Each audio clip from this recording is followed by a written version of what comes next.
नमस्कार। स्वास्थ्य चर्चा कार्यक्रम में आप सभी का स्वागत है। बारिश में होने वाली बीमारी और उसके रोकथाम के उपाय, इस विषय पर आज हम चर्चा करेंगे। और जैसे कि हम जानते हैं कि एक कहावत भी है कि जल ही जीवन है, और जहाँ जीवन की बात आती है वहाँ संघर्षों का होना तो तय है। और संघर्षों की बात करें तो इस मौसम में बीमारियों से हमारा आए दिन पाला पड़ता रहता है। कभी सर्दी, कभी जुकाम, कभी खांसी, नाना प्रकार की बीमारी हम देखने को पाते हैं। और कई बार हम ये निर्णय नहीं ले पाते कि घरेलू उपचार करें या डॉक्टर से संपर्क करें, या हम अपने तरीके से पहले हमको ऐसी बीमारियां हो चुकी थी तो हम दवाई ले लिए थे तो हम दोबारा उन दवाइयों को ले। ऐसे कई प्रश्न हमारे दिमाग में आते हैं। और हमारे परिवार में हर वर्ग के लोग हैं, बुजुर्ग भी हैं, जवान भी हैं, बच्चे भी हैं। को देना है दवाई, नहीं देना है, और किस तरह की दवाई देना है, ऐसे कई प्रश्न लेकर के हमारे परिवार में लोग भी आते हैं और हमारे मन मस्तिष्क में भी उभरते रहते हैं। आज इन्हीं प्रश्नों का जवाब पाने के लिए हमने अपने स्टूडियो में आमंत्रित किया है तोकापाल ब्लॉक से डॉक्टर MR कश्यप जी को। डॉक्टर साहब, आपका हमारे स्टूडियो में बहुत बहुत स्वागत है। नमस्कार डॉक्टर साहब, मैं आपसे सर्वप्रथम ये जानना चाहूँगी, क्योंकि आप स्वास्थ्य विभाग में कई वर्षों से कार्यरत हैं, तो बारिश के मौसम में ऐसी कौन सी बीमारियां हैं जो ज़्यादा फैलती हैं? जी, बारिश के मौसम में बहुत सारी बीमारियां हैं, खासकर उल्टी दस्त, सर्दी जुकाम, बुखार, उसके साथ साथ टाइफाइड बुखार, फिर मलेरिया बुखार, डेंगू, चिकनगुनिया और जापानी बुखार, ये सब कई कारण से हमारे शरीर में बीमारी पैदा करते हैं। उसके कई स्रोत हैं, जैसे दूषित जल का पीना और कई प्रकार के कीटाणु हमारे शरीर में आक्रमण करते हैं, चाहे किसी भी सोर्स से हो, जैसे पीने का पानी दूषित होना या फिर मच्छरों का प्रभाव, कीट प्रकोप का प्रभाव, वायरस का प्रभाव। इन सब कारणों से हमारे शरीर को नुकसान पहुंचाते हैं और कई प्रकार की बीमारियां पैदा करते हैं। डॉक्टर साहब, और कौन सी ऐसी बीमारियां हैं जो बारिश के मौसम में ही फैलती हैं? बारिश के मौसम में हम ये बता सकते हैं कि जैसे उल्टी दस्त है जी, ये खासकर बारिश के मौसम में फैलती है। इनमें बच्चे, बूढ़े या फिर वयस्क सभी उम्र के लोग इससे प्रभावित होते हैं।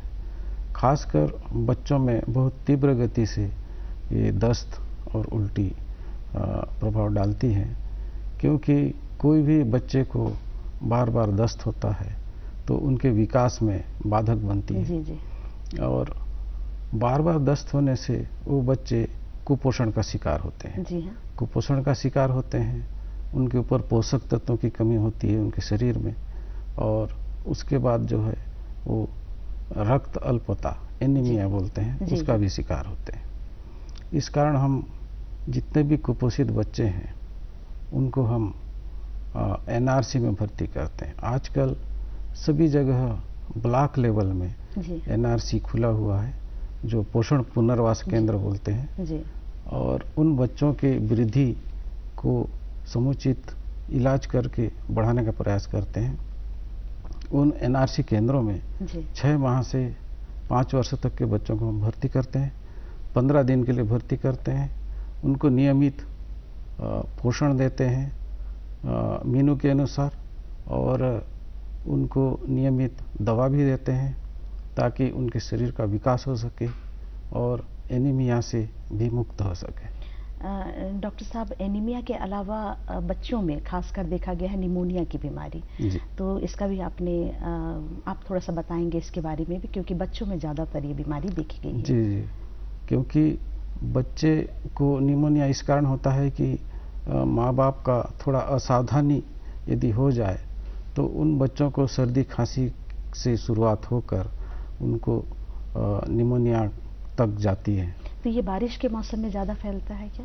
बारिश के मौसम में फैलता है और अन्य मौसम में भी फैलता है, लेकिन बारिश के मौसम में उनके भीगने के कारण या माता के भीगने के कारण पानी बरसात में, क्योंकि छोटा बच्चा जो है माँ के संपर्क में ज़्यादा आता है तो माँ का शरीर में यदि ठंडक होता है तो और बच्चे को गोदी में लेके अपना स्तनपान भी कराती हैं छोटे बच्चों को, उसके कारण भी माता से भी बच्चों के प्रभाव पड़ता है। और दूसरी बात, समुचित उनको कपड़ा पहनाना चाहिए, हाथ पैर खुले नहीं रहना चाहिए, गर्म कपड़ा का उपयोग करना चाहिए ताकि निमोनिया तेजी से न फैले। जी हाँ। और क्योंकि ये जानलेवा भी होता है। जी जी हाँ। अगर उसको इलाज न करें समय पर तो जानलेवा हो सकता है। जी डॉक्टर साहब, आपने मलेरिया, डेंगू और चिकनगुनिया इस बीमारी का नाम लिया। ये प्रायः सभी में बुखार होता है, इसमें क्या अंतर है?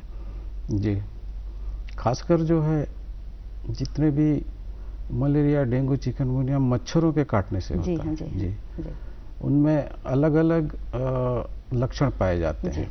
जैसे मलेरिया का हम देखें, जैसे उनको मादा एनाफिलीज नाम की मच्छर काटने से होता है। खासकर ये मच्छर जो है शाम के समय, सुबह, इस समय ज़्यादा प्रकोप से जो है ज़्यादा अपना सक्रिय होकर जो है लोगों को काटते हैं। मतलब सुबह और शाम। जी हाँ, मलेरिया के जो मादा एनाफिलीज मच्छर है। जी।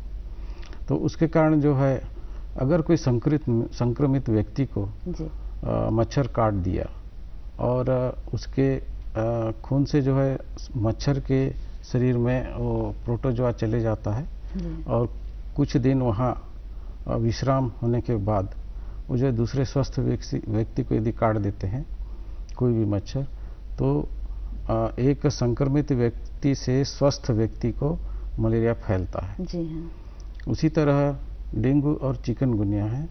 तो डेंगू के लिए क्या है, एडिस नाम के मच्छर है, वो जिम्मेदार है, और चिकनगुनिया के लिए भी वही है, लेकिन उन वायरस से ही होते हैं।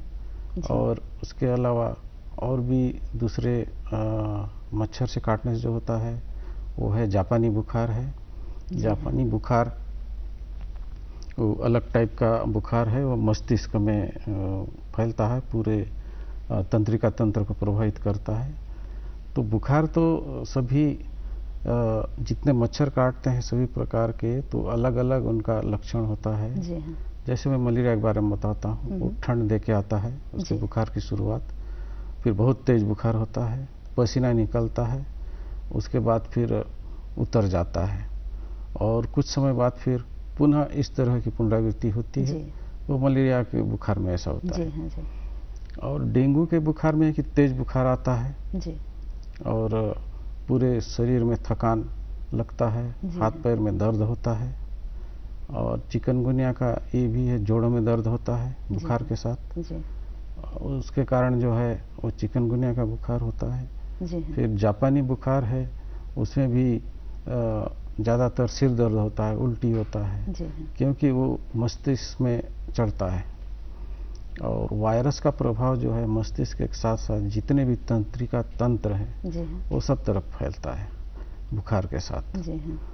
और इसको हम समय पर इलाज नहीं करेंगे तो ये सभी बुखार जो है घातक हो सकती है। तो डॉक्टर साहब, ये तो मच्छरों के काटने से फैलता है, तो थोड़ा सा हमें ये जानकारी दीजिए कि मच्छर जो है पनपते हैं वो पानी के कारण ही पनपते हैं, तो किस तरह के पानी के कारण ये मच्छरों का फैलाव होता है?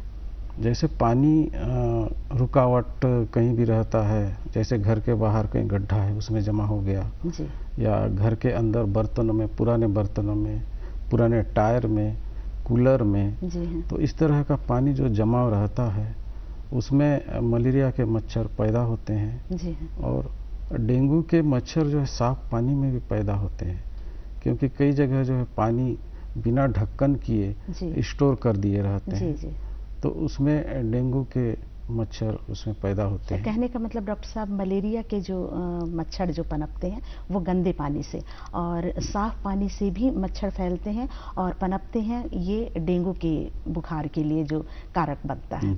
तो दोनों तरह के गंदे पानी को तो हम किसी प्रकार से ढकेंगे नहीं, लेकिन साफ पानी को हमको अगर रखना है स्टोर करके तो ढक करके रखना चाहिए जी। और डॉक्टर साहब, आपने चिकनगुनिया, मलेरिया और डेंगू के बारे में महत्वपूर्ण जानकारी हमें दी।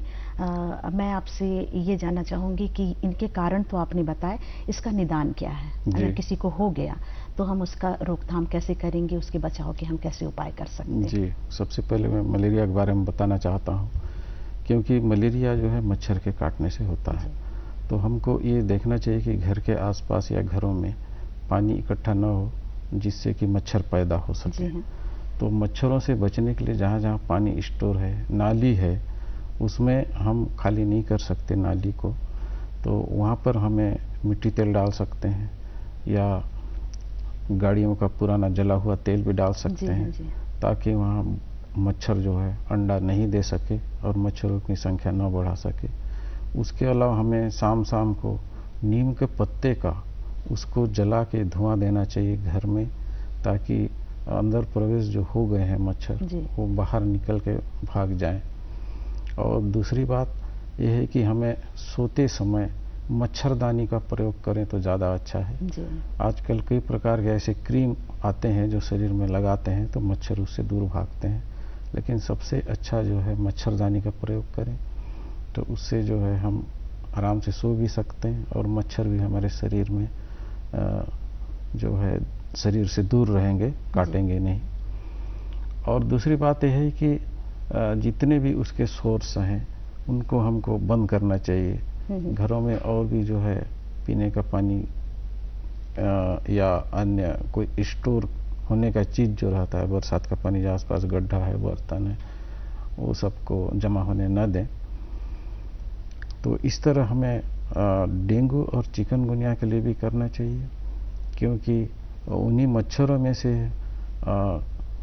डेंगू चिकनगुनिया फैलाने वाले मच्छर होते हैं। तो इन सब के कारण जो है हमें मच्छर पैदावार को रोकना चाहिए। और दूसरी बात, जहाँ हम एक छोटा सा मच्छर पैदा होते हैं, वहाँ पर एक छोटा सा टंकी बना के आजकल गम्बूसिया मछली भी हमको स्वास्थ्य विभाग की तरफ से मिल सकता है। जो भी मांग सकते हैं उनको हम दे सकते हैं। तो छोटे छोटे गम्बूसिया मछली रहते हैं, उनको हम स्टोर वाले पानी टंकी में जो खुले में है उनको छोड़ सकते हैं। वो जो है गम्बूसिया मछली जहाँ भी मच्छर अपना अंडा देते हैं और लार्वा पैदा करते हैं, तो गम्बूसिया मछली उन लार्वा को खाते रहते हैं और वो मछली बहुत तेज़ी से बढ़ते जाते हैं, उनकी संख्या बहुत तेज़ी से बढ़ती है। तो वो भी एक तरीका है जो हम मच्छरों को पैदा होने से रोक सकते हैं। जी, क्योंकि ये तो जड़ है और अगर इनकी रोकथाम की जाएगी तो बीमारियां फैलेंगी ही नहीं। डॉक्टर साहब, पीलिया बीमारी भी बारिश के मौसम में ज़्यादा देखने को मिलती है, उसके बारे में बताइए कि वो किस कारण से फैलता है और उसके क्या उपचार हैं? पीलिया बीमारी का वही दूषित जल से है, जहाँ पीने के पानी का उपयोग करते हैं उस कारण से है। लेकिन हम उनको पीलिया को रोकथाम के लिए है कि अगर कहीं ज़्यादा हो गया, हम जब तक ब्लड टेस्ट कराएंगे, कितना बिलीरुबिन हमारे शरीर में दिख रहा है, तो उसको रोकथाम के लिए हमें चिकित्सक से सलाह लेना उचित होगा। क्योंकि अगर पीलिया को हम बिल्कुल हल्के में लेते हैं तो आगे जाके वो घातक हो सकती है। जी हाँ। तो डॉक्टर साहब, कई बार पीलिया की जो बीमारी है उसके लिए जड़ी बूटियों का भी इस्तेमाल किया जाता है, क्या ये उचित है? जी, कई लोग करते हैं। जड़ी बूटी करना चाहें तो उसका कोई नुकसान नहीं है। जी हाँ। साथ में हमें चिकित्सक की सलाह लेना। जी। और डॉक्टर साहब, पीलिया जो बीमारी हो गई है जिससे शरीर में पीलापन आता है और तकलीफें भी रहती, बुखार भी आता है, इसके निदान के क्या उपाय हैं, ये बताइए। बुखार जैसे चढ़ता है पीलिया में तो उसका निदान हम बुखार उतरने वाली दवाई है जो कॉमन दवाई है और अन्य कई प्रकार के एंटीबायोटिक्स हैं जी। उसको हम दे सकते हैं और उसका उपचार कर सकते हैं। और दूसरी बात यह है कि जिसको भी इस प्रकार की बीमारी होती है जैसे पीलिया है, शरीर में लिक्विड की जो पोषक तत्व है उनकी मात्रा कम हो जाती है। तो हमें जो है पोषक तत्व बढ़ाने के लिए अधिक से अधिक लिक्विड चीज़ जैसे नारियल का पानी है या अन्य जो पेय पदार्थ है अधिक से अधिक उनको देना चाहिए, ताकि शरीर जो कमज़ोर हो गया है जी। उसका हम पूर्ति की जा सके। डॉक्टर साहब, इसी के साथ आप हमें पोलियो के बारे में भी बताइए कि क्योंकि इन दिनों में वैसे तो पोलियो हमेशा कभी भी हो सकता है, लेकिन पोलियो का जो देखा गया है प्रभाव वो बारिश के मौसम में भी ज़्यादा देखा जाता है। जी, क्योंकि पोलियो भी जो है एक दूषित जल से ही होता है, उसके उपयोग से ही होता है।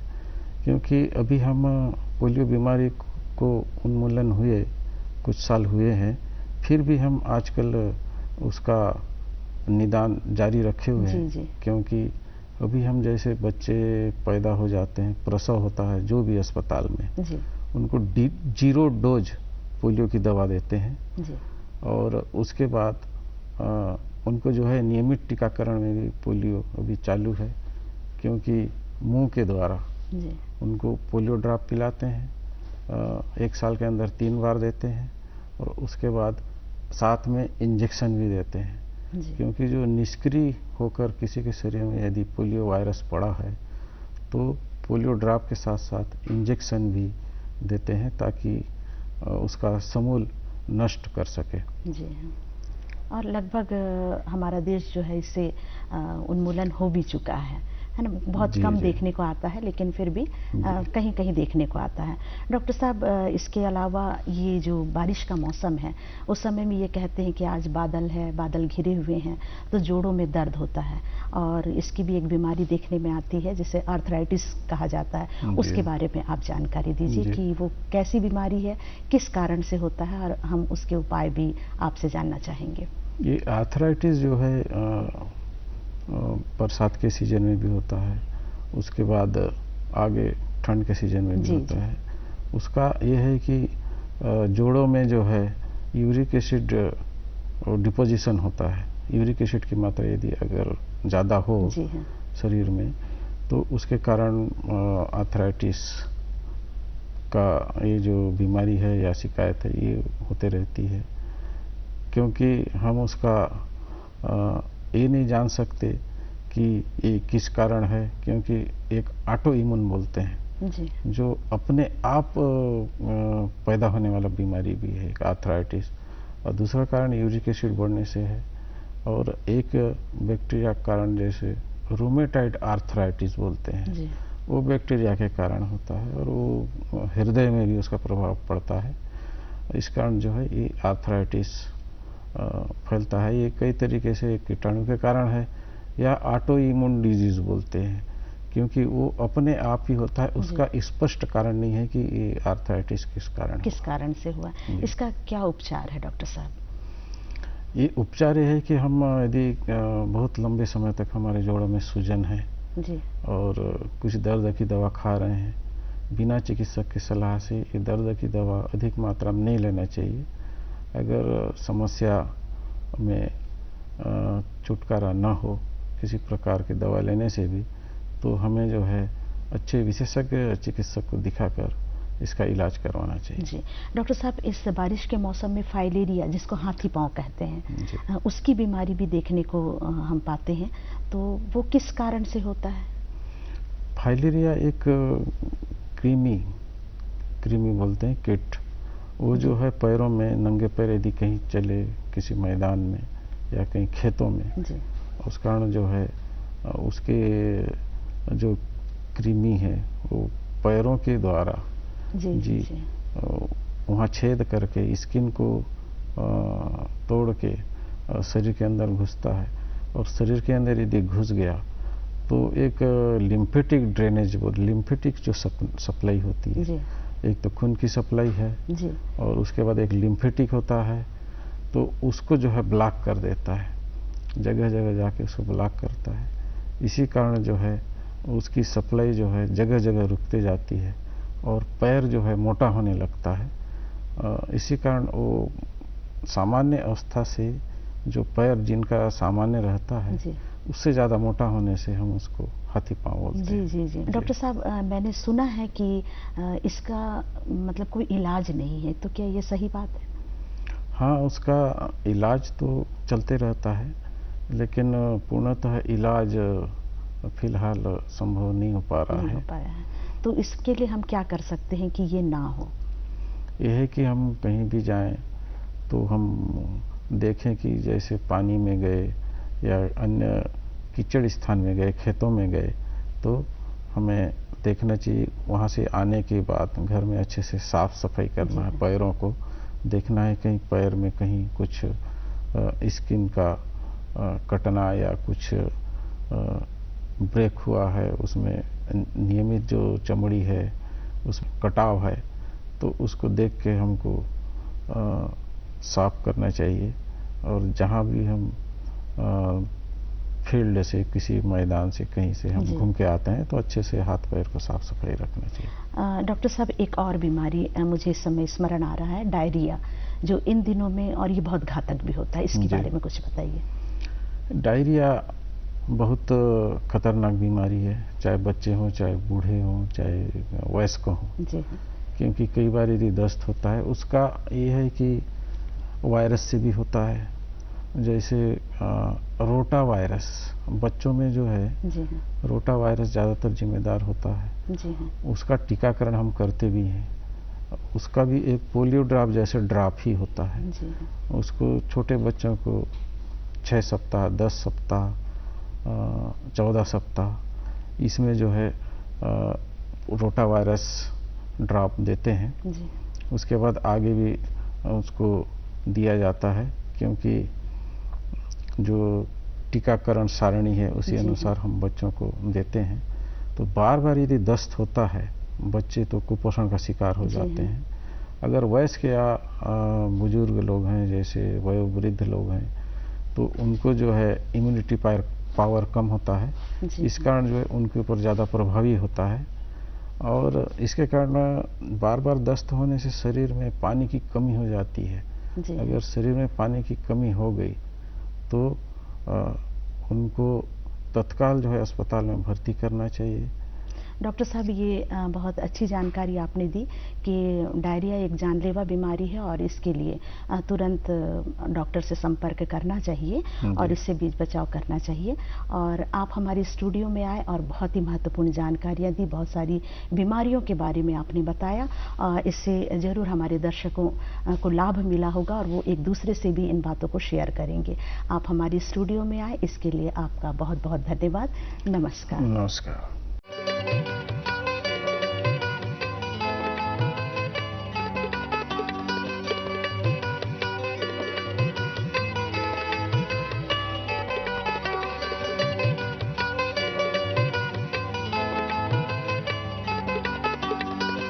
मेहनत कश किसान की मेहनत रंग लाएगी, खेतों में लहराती हरियाली आएगी। पर देखना इस बार मौका चूक ना जाना।